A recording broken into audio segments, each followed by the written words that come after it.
Oh, wild culture was because a friend of mine, a very close friend, read an essay I wrote about my journey as a psychiatrist from a continent to the next, and loved it and suggested to some people working at the Journal of Wild Culture, and they read it, and that's how it all happened.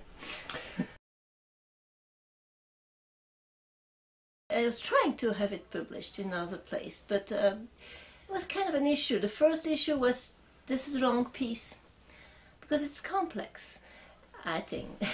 And so in general I am also denouncing some problems in the psychiatry nowadays and medicine nowadays, in part their relationship to pharmaceutical company, how research in academia has been, I can say, kind of corrupted. So that's not easy to get published. That's the first reason. The other reason, I have some colleague in charge of psychiatric journal who were interested, read the essay, and were offering for me to publish it. But then I had to cut it in half. And I really thought, at least I want to try a little longer to have it published in its integrity, because again, I think this is a complex problem. One of my issues is that as much as I denounce some problems in psychiatry, contemporary psychiatry and medicine, I don't want it to be trashed away. As much as I've learned from the anti-psychiatric movements, I still think that psychiatrists or people who do that type of job, medication to a certain point, can save life. And I've been very aware of what happened 30 years ago when the denunciation of cuckoo nest and psychiatry and horrible condition of inpatient made people use that to close hospital, close a lot of ways we had to treat people. And the result is not that mental illness disappeared, but that people are in the street and or jail. So I didn't want to go in all good or all bad. And again, that's complex. And also we need some history to understand complexity. So I was thrilled that Wild Culture published the entirety of my essay without, change a few things. Basically didn't change anything of what I put there. It is quite amazing.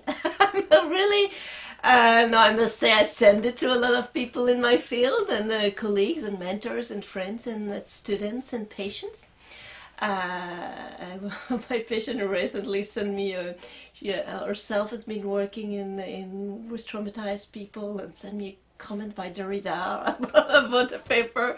I have students who know are young psychiatrists and say it's exactly what we experienced right now. You're putting the point on it. And the same way I had colleagues who of my age, 50, 60 years old, and say, that's our journey, that's the problem. One of my colleagues say, how come this kind of paper is not published in a psychiatric journal? To what one editor from a psychiatric journal say, well, if you want to publish it in, I don't know, 15,000 words or something, your next comment, you can be in. I think one of the most moving comments was a colleague of mine who said that at the end of the paper she was crying, because it was so revealing of her own struggle, and she was so moved.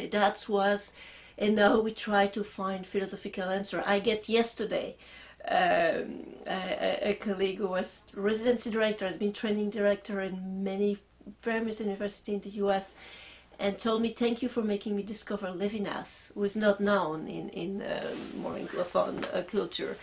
And he just, I have it in my phone, I have the email, he said, it's so defined what the relationship between doctor and patient should be.